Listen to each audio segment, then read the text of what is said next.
The Candid Frame is supported by donations by listeners just like you. Help us to bring you great conversations with great photographers. Support the show today with your monthly contribution through our Patreon effort at patreon.com/The Candid Frame, or click on the link in the show notes or the website at thecandidframe.com. Thank you.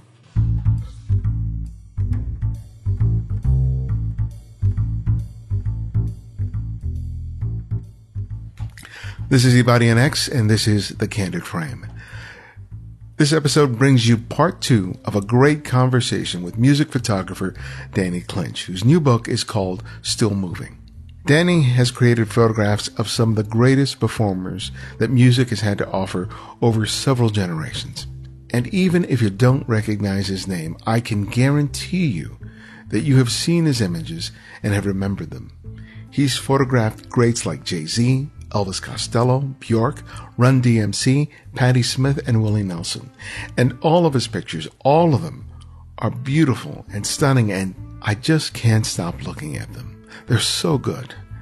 And it's why I'm so pleased to share this conversation with you. But if you haven't heard part 1, pause this episode now and go back and listen to part 1. You don't want to miss it. I want to talk about the two extremes. I mean, here's like 4 to 8 hours with Bob Dylan. Amazing, yeah. Right?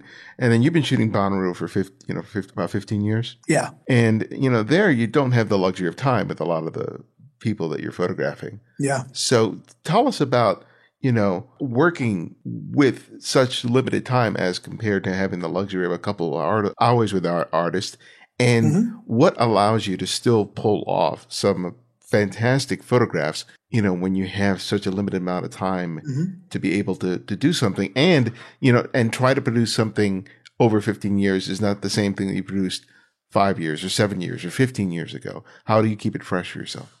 Well, I always come prepared to the photo shoots with a couple of core ideas and inspirations of what I'm going to get. And I really do like to leave a certain amount open for spontaneity and to react to the situation that I'm giving. So whether it's a 4-hour shoot with someone or whether it's a very short amount of time, I'm still prepared. And I feel like if I get what I came prepared for, I'm going to be content, and I'm going to get what I came for. But I'm really hoping that there's going to be a surprise there, or like something spontaneous that's going to happen. That's going to make it really a better moment for me, So I'm always like, some people like a closed set and some people want a lot of control.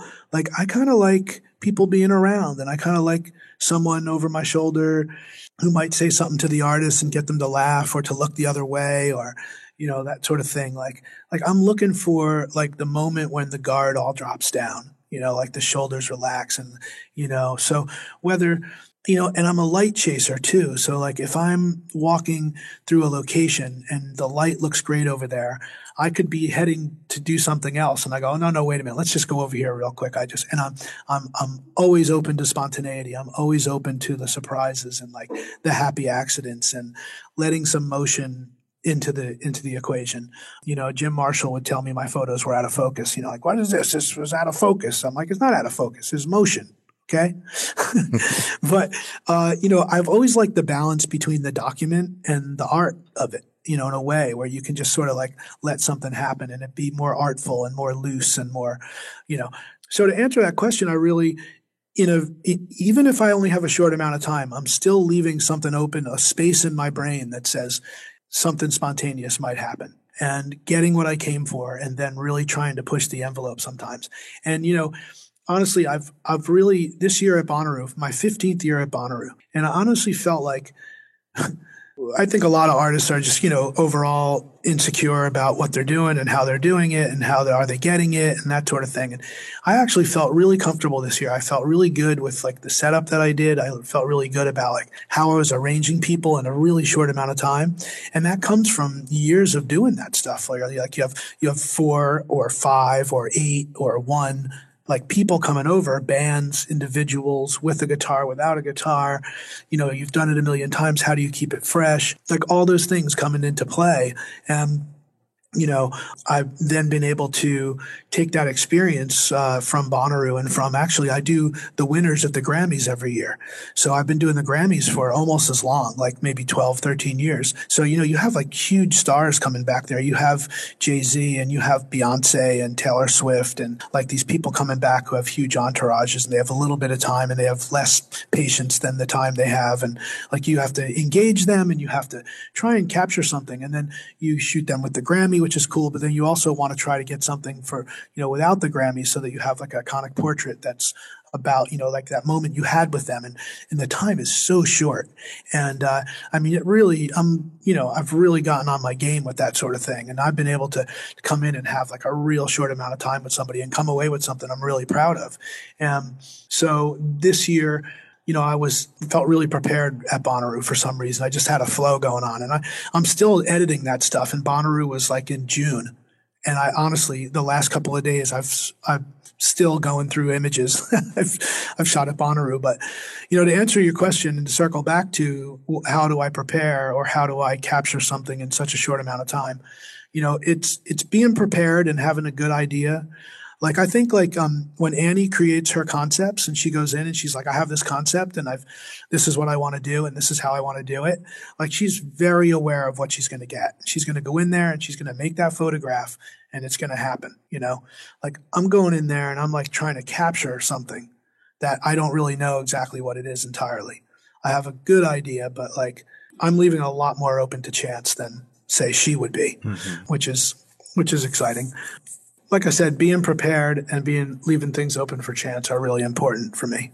So what relates to the Grammys and the Bonnaroo and shooting quickly, I have a story about photographing some of the top soccer players in the world a couple of years ago for a campaign that was for Pepsi, actually. And it was portraits of, Lionel Messi and Sergio Aguero and Clint Dempsey from America, David Luiz, and all these amazing soccer players. And when I got the brief on what I was going to do and how long I was going to have with them, they said, this is going to happen really fast. And you're, probably only going to get like 30 minutes with each of these athletes. I was like, 30 minutes? This is fantastic. It was like a lifetime compared to like 3 minutes at the Grammys. I thought I'd share that one. You talk about when you're making your photographs, you're in pursuit of the in-between moment. Yeah. And I wanted you to describe that not only in terms of when you're photographing these people when they're live on stage, but when you're making an intimate portrait. What is that about? What is the in-between moment for you? I feel like when someone's distracted, there's like a little bit of a, if they're distracted or if they're engaged or either one, there are very different moments, an engaged moment or a distracted moment. They could be looking at the camera or they could not be. There's just that moment where like, I think all the things that make people uncomfortable kind of fade away, and then all of a sudden you're just there with like a really pure moment. And I think you look at the simple photographs that I think some people may get and some people may not. You might look at Richard Avedon's American West, and some people might look at those photographs and think that some people may get it and some people may not. And there's like a simplicity to those photographs that's so incredible, but there's also really a depth to those photographs of like the moment and the relationship between the photographer and the subject. And it really changes everything, from a simple, boring photograph to a simple, engaging photograph, for me. And I always think about that when I'm shooting. And I feel like if I'm playing some music and all of a sudden, a James Brown song comes on and the artist I'm photographing responds to that music, like to me, that's like a real honest moment. And you can see it in their eyes and in their expression and their body language and things like that. And so it's important to be tuned into that stuff and not to miss it.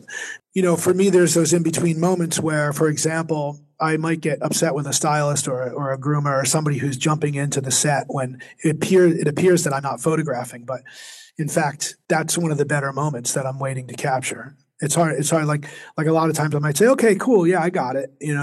And then I'm going to shoot 2 or 3 more frames after I've said that because people's body language changes. And often with musicians, I find, you give them an instrument and their whole body language changes. You give a guitar player a guitar, and even if they're not playing it, they're just so comfortable in that zone that it sometimes can be a cliche, but on the other hand, it's also their comfort zone. And how about when you're performing someone live? Because, it's often talked about looking for sort of the peak moment, but it seems like you're looking for a moment that's sort of before or after that. Yeah, I think the peak moment is really valid, and someone's at the microphone and they're screaming into the microphone or they're singing softly or whatever it is, and that's great. I think also it's the moments in between, like maybe when they turn away from the microphone or in between songs when someone might be adjusting the amplifier or talking with another bandmate or something like that. I really like those moments because they seem really intimate. And of course, it's like photographing an athlete. If someone's jumping into the air with their guitar, like those are amazing moments, which I love and try to capture. And I also, like I said, comes down to some relationships where I'm able to get on the stage where most people have to be in the pit, and I'm allowed to kind of, sneak around behind the amplifiers and get that relationship from that point of view, get that relationship between the artists and the fans and the atmosphere of the venue that they're playing in, whether it's really small or whether it's a big stadium. I like having that point of view, and I find it to be unique, and not everybody gets to be there. That's also one of my sweet spots that I like to hang out in. And again, it's like anything. It's like, what's your point of view? What are you showing as a photographer? Are you shooting with a wide lens and showing the whole stage? Are you shooting details with a really long lens?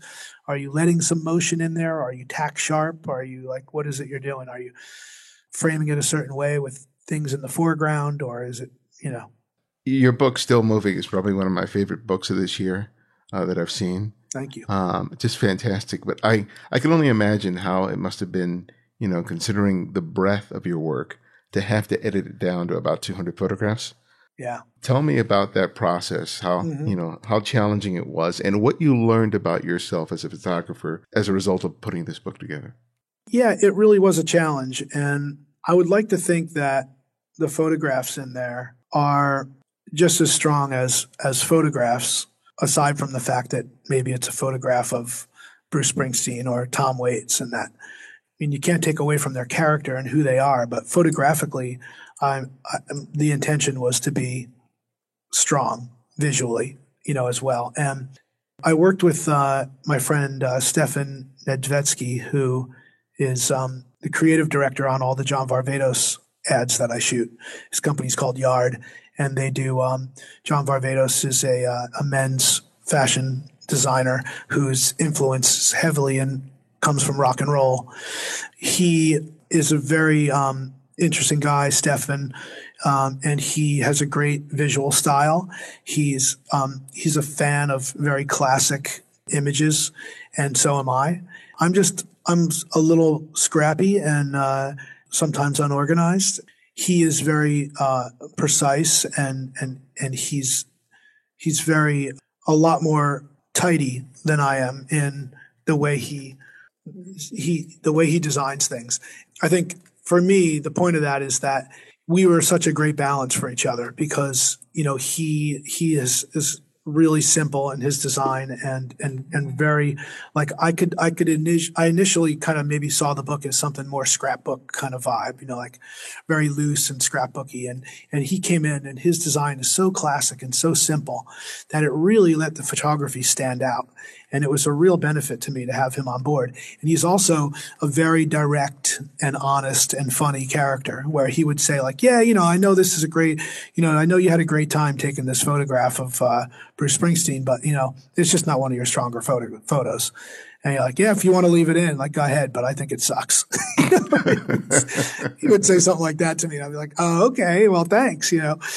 Sometimes, I would fight the good fight. And other times I'd just be like, hey, man, if I overthink this, then I'm in big trouble. And what did I learn about myself is that one of the things that I took away from it was the lesson that I learned was, I love a lot of these images and, it's like they're all your children. But, you just at a certain point, you just have to let go. If you don't, you'll drive yourself crazy. And I would drive myself crazy because I try to edit my own work a lot of times and it's really difficult. And he was able to cull it down from, he said he wanted 1,000 images, or he might even said a couple hundred. And I gave him 2,000 images or something. Wow.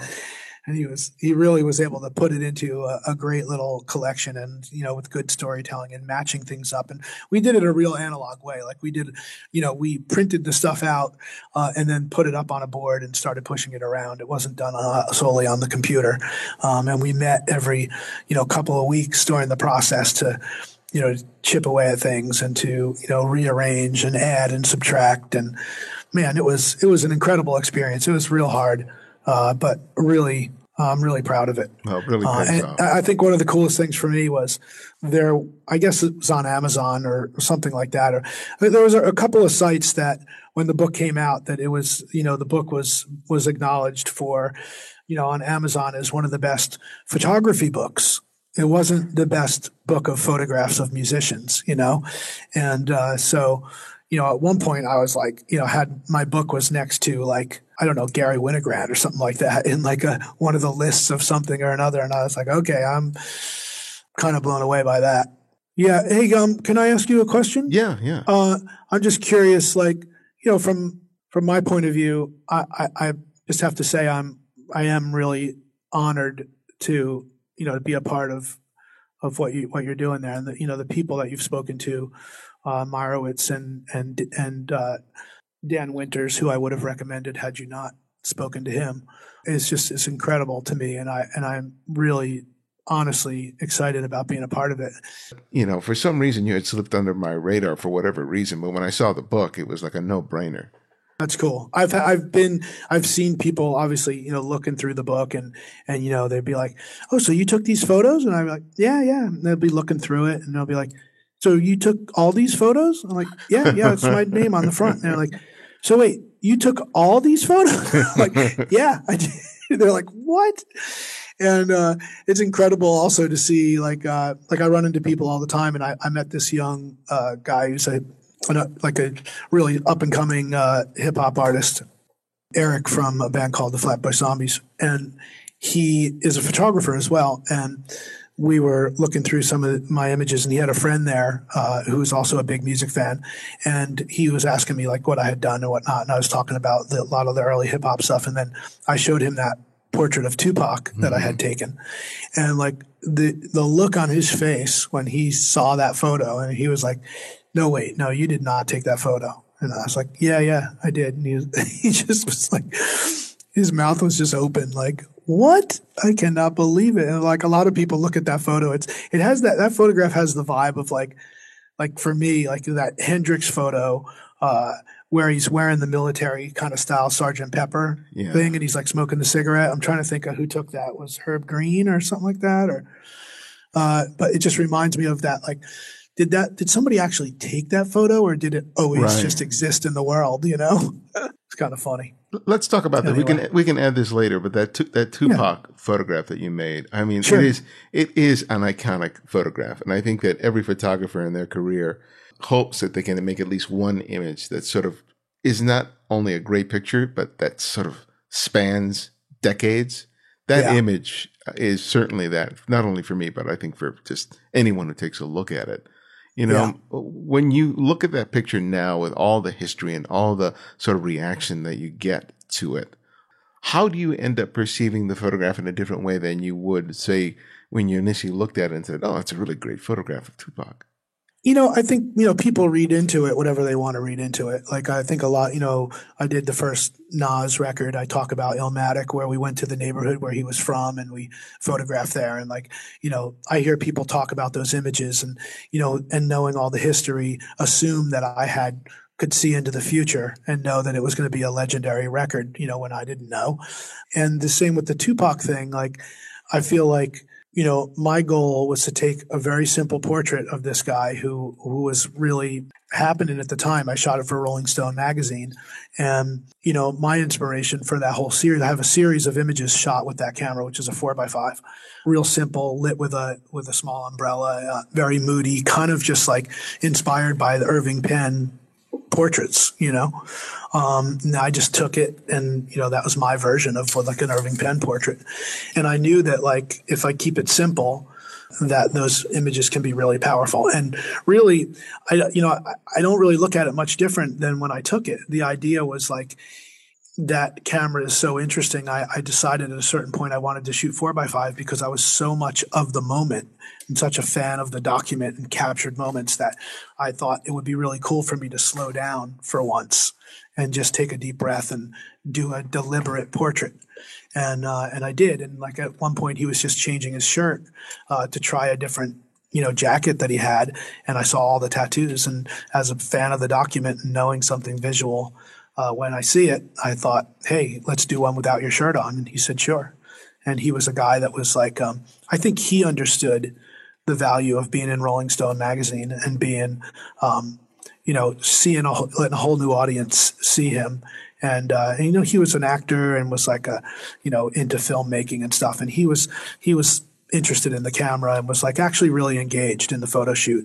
And whereas a lot of the hip hop artists at that time were showing up with 10, 15 people, entourages, and just who were getting in the way, he showed up with one guy and he meant business, and it was really cool.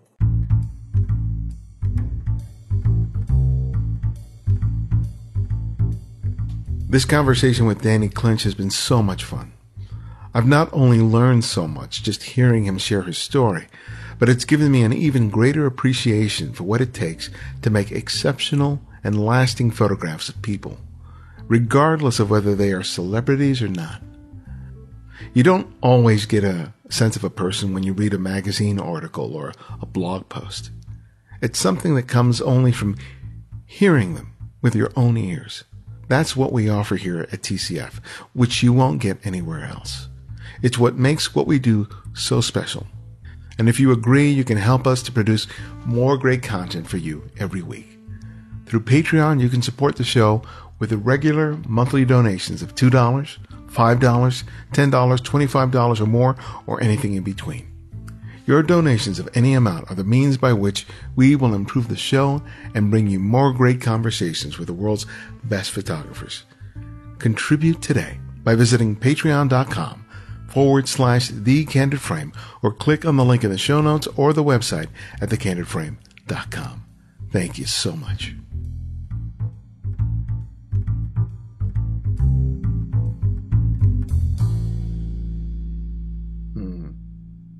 Yeah, I got a good question for you. When you shoot in groups, for me, it's always sort of daunting in terms of, well, where do I put these people? And oh, yeah. So how do you sort of figure it out? Because I look at some of Annie's work, like the more recent work that she's done, like for Vanity Fair. And it seems like if you look at it based on just compositional rules, it seems like, oh, okay, if you look at it in that way and you're thinking about that, then it kind of makes sense where you place people. How conscious of you are that? Or is it, how do you sort of figure out where you're going to put someone relative to somebody else within a space to make it work? Yeah. Well, there's a lot of politics involved in it too. Someone's in a band, who's the important guy in the band and that sort of thing.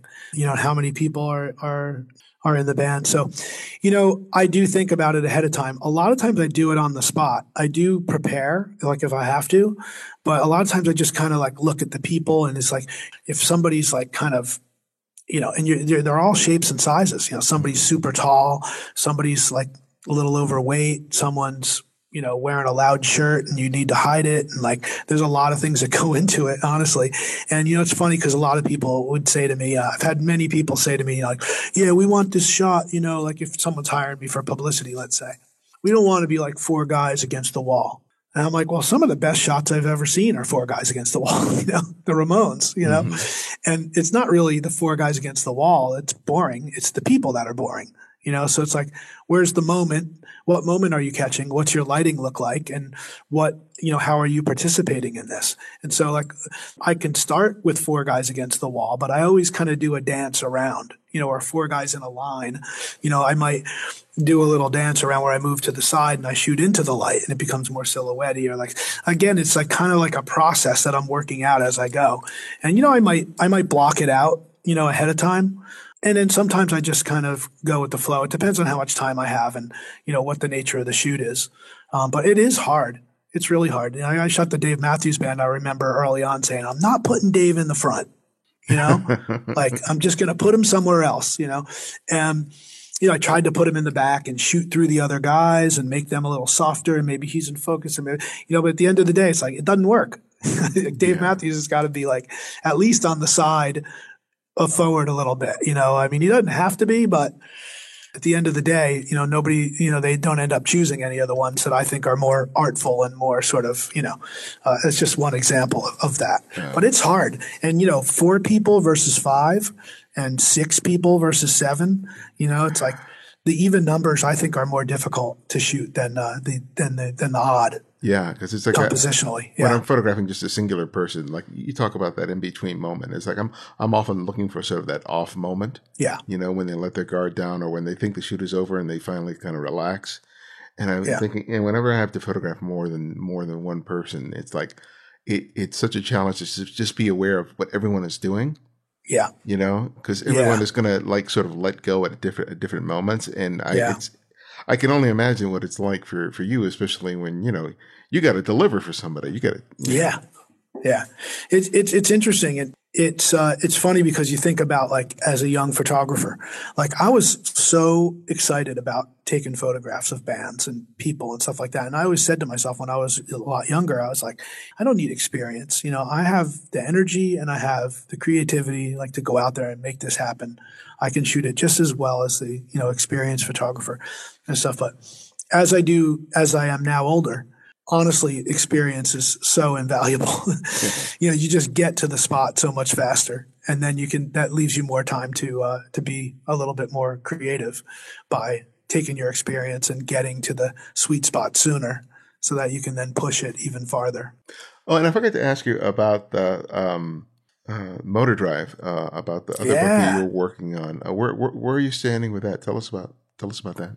Well, the Motor Drive started after I finished my book, Still Moving, and I have a collection of friends that are creatives as well, and a friend of mine, Alex Nowak, who's creative director at Droga 5, an ad agency here in New York, and he's an award-winning creative, great guy. He's a friend of mine. Let's work on something together. So I said, all right, come on in. Like, here's my work. Here's some stuff with half frames. Here's some plastic camera stuff. I have this whole bin of images of musicians with their cars, motorcycles, on their tour buses, whatever. He's like, I want to do that. And so, a lot of it's like American car culture in a way. And so it was interesting to have a guy who's German come in and create this body of work. And I said, the only way I can do this is I'm handing it all off to you, and I'm going to let you choose everything. And he's like, great. And so, we certainly collaborated on in many ways, but I really left it up to him. So what we did was not only did we write about the cars and, what kind of vehicles they were and little stories and things like that. We had Tom Morello wrote the foreword to it from Rage Against the Machine. He has a 1971 Dodge Demon. It's got a 340 cubic inch motor. And so at the end of the day, we made this book self-published. We made 340 of the books that are all editioned and numbered in honor of Tom's Dodge Demon. And I sell them for $502, which is $502 was the largest production V8 motor for a G8, for cars in America back in the day. And I include a print of Neil Young sitting on the back of this old Cadillac. And it's really honestly a great bargain for what people are getting, since my prints sell for even more than that. But it was more like a labor of love and just wanting to do something cool. We actually made we made these little slip cases for them out of the material, like that pleather material that you would see if you were riding in a 68 Impala or something, and we hand stamp it, and we brand the front of it with the Motor Drive logo and stuff. So it was really just a labor of love. And I had a pretty big gallery show at the Milk Gallery last year and sold a lot of them right out of the gate. But I haven't really been pushing them. I haven't really had the opportunity. I've been so busy to create a proper PR push on it. So I think that they might trickle out, but it doesn't bother me because they're so beautiful. And I think all of a sudden just the right press is going to get out there to let people realize that it's actually there. And I think they'll just probably disappear pretty soon. When did it happen for you that you were going out there and doing your commercial and editorial work, and all of a sudden you discovered that your work was valuable in terms of the fine art market? Were you approached by someone? Did you go out and pursue it? How did that work out? Yeah, I started. I met the guys from Morrison Hotel Gallery, and Henry Diltz is one of the partners there.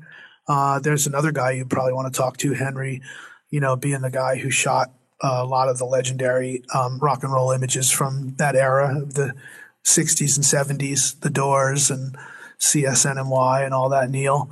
And they said, we have, we're going to specialize in rock and roll photography as fine art, and we want you to be a part of it. And I was like, cool. So I started to, have shows there and that. But the earliest guy who gave me a show is this guy named Chris Murray, who is out of DC. And he actually, if I understand correctly, gave Annie her first gallery show, fine art show. And his place was called Govinda Gallery. And he gave me my first show. And I actually sold some prints and stuff. And it was really exciting.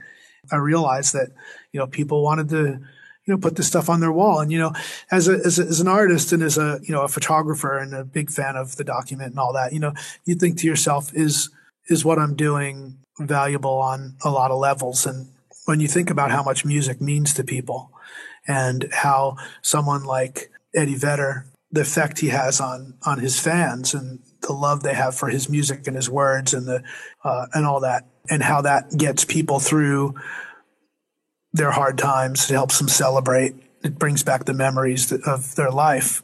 It's pretty damn important, I think. Yeah. How has the work that you do for bands and for music labels changed now with the industry not being so much about albums and CDs and album art, and it's more about the individual download for a single? Has what you do for these clients changed, and if so, how?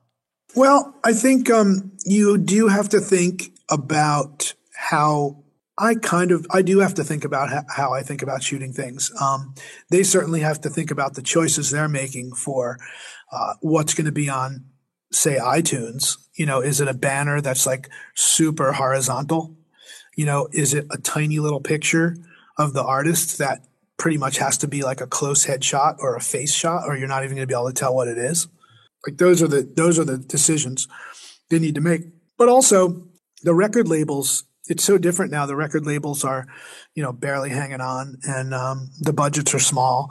And I feel fortunate because I have a lot of clients and, bands that I've worked with over the years who are successful and who are willing to have a decent budget for me because, I am, of course, making my living and paying my bills and putting my kids through college through, my photographs of musicians, it is frustrating sometimes when, say, a band who might be selling out Madison Square Garden coming to you with a budget that makes you laugh. Like, well, wait a minute. Like, what do you, and for a manager or a record company to come and say to you, like, well, this is coming out of the band's pocket. And I'm like, okay. Like, are they taking a cut at Madison Square Garden?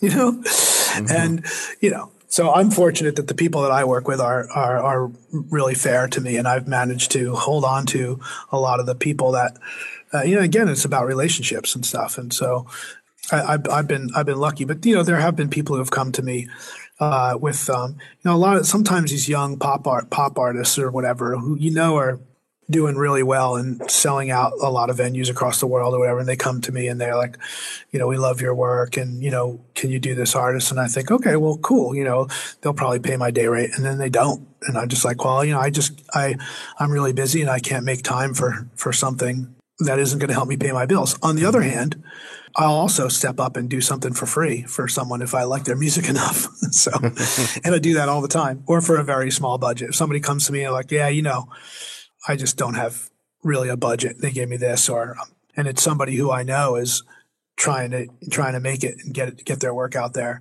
or I'm just a huge fan of the band. Then I'll do it. Doesn't matter to me at the end of the day if it's something I love. Yeah, I think one of the benefits that you've had as a result of doing your work is a long-standing relationship with Bruce Springsteen.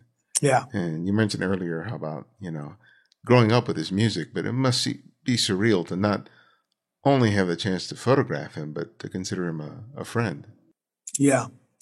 Well, he's a great collaborator, and I really, I mean, he actually is, you're always afraid to meet your heroes, but he's actually the guy who everybody kind of believes that he would be. Really, really fun, first of all, and funny and smart and curious and like treats everybody really like you would want to be treated and then some. Understands that a simple hello or whatever means the world to people, and giving back to the community like he does. I mean, he gives back, and it's like a huge inspiration for me to be able to give back to the community that you came from and the people you care about, and to know that, like, why wouldn't you, if you've had so much success in your life, to be able to give back and stuff like that. So that has been great. And he's been just so generous to me in terms of, like, he wrote the foreword to my Still Moving book. He allows me to come out to any show that I want to, and I can just, show up. And as long as I, I'll get there, or I say, I'm going to come out to a show, and say, yeah, okay, well, we'll mention it to Bruce and make sure that he's, got no reason why he shouldn't be coming out. And he always lets me come out and photograph. And it's a great relationship for me. And here's a guy who, we can talk about photography in music for forever and ever. He's such a student of that. And, has even told me about, like, man, I'd stand in front of the mirror with my guitar and, look at those Elvis poses and try and mimic them in the mirror or whatever. And it's cool to have that relationship with people and to share that, that joy and stuff. And, like, it's cool, like, for me, even to, spend time with someone like, Eddie Vedder or Dave Grohl or somebody like that. And, they're now at a point where they're actually become friends with Bruce Springsteen, or, Dave with Paul McCartney and stuff. And, they're still just like you and me, where they're like, holy cow, I was just hanging out with Paul McCartney, like, it just blows their mind, and you can, like, feed off of that great energy. And then being able to photograph those two guys together, like Dave and Paul McCartney, or, Eddie with Neil Young, is like that. I love that stuff. I love being able to, to capture two artists together who admire each other, who I happen to love also. That's one of my great joys. And there's a whole section in my Still Moving book called Friends and Family, which is kind of along that line of, like, oh, here's, Ed with Neil Young, and, Chris Christopherson with Steve Earle, and Dave and Paul McCartney and stuff. So, that stuff, it's all these great life experiences. Do you ever get intimidated? And if so, how do you get past it? I don't really anymore. I don't know. I'm still super excited about it. I've just been able to just put it behind me and just try to be myself, because otherwise, I'm screwed. It's like sink or swim. You get out there, and, like, if you let all that get in your way, you can't really think clearly as to what it is you actually are coming to do. And, I've met so many people that of note that, you just realize at the end of the day, like, well, they're all just people. And, I've lived a pretty interesting life, so I have some stories. If I have to tell a story, I've got one, there's nothing worse than being somewhere and you're with someone you really admire, and you can't come up with anything intelligent to say. We've all been there, you're like, and there are some people who are like that. You just can't imagine you have anything in common with. And, I just try to find that common ground, and that keeps me grounded. I mean, I talked to Chuck Berry once, and I was like, what am I going to say to Chuck Berry? Yeah.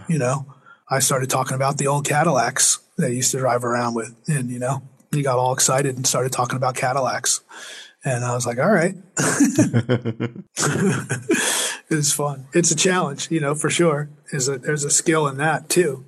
My son met someone that he really admired recently. He was like, oh man, I didn't know what to say. I was like stumped. I'm sitting there like, and I was like, yeah, I know it's hard. Like, I really research people, and I got like a handful of things that I know I could bring up if I had to keep the conversation going, Yeah.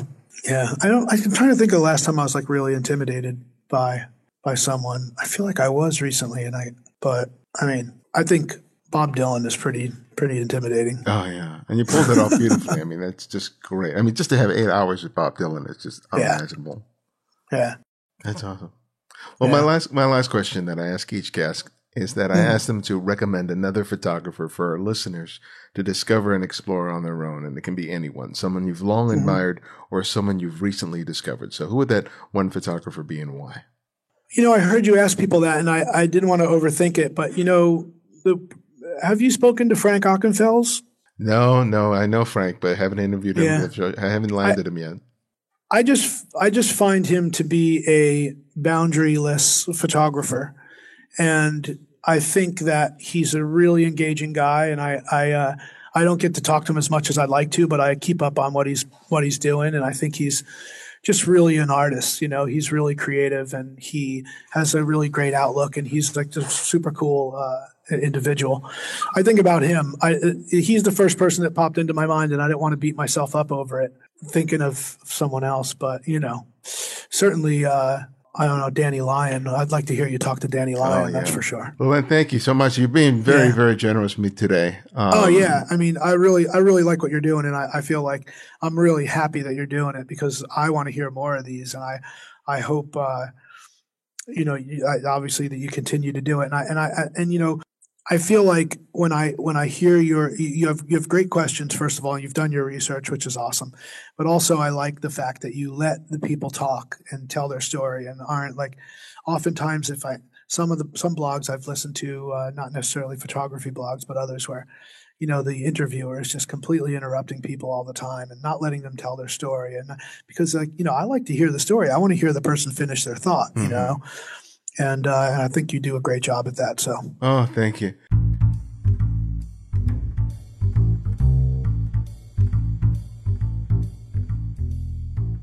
Thanks again for listening, and thanks to Danny for a great conversation. You can find out more about Danny and his work by visiting DannyClinch.com. But I strongly recommend picking up a copy of his book, Danny Clinch, Still Moving. I'll have a link in the show notes and on the website. Please remember that you do make a big difference to our show. Take the time today to write a review in the iTunes store. It helps increase our ranking and creates greater awareness of the show.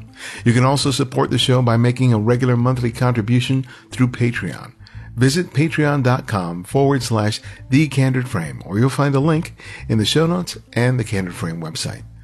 To access our complete archive of interviews, download the free Candid Frame app available for Apple iOS, Android, and Windows 8. Links for each can be found in the show notes and the website at thecandidframe.com. The Candid Frame audio engineer is Martin Taylor, who you can find at theothermartintaylor.com. The show's senior producer is Cynthia Parker, and our music is from Kevin MacLeod, whose royalty-free music can be found at Incompetech.com. And this is Ibarian X, and this is The Candid Frame.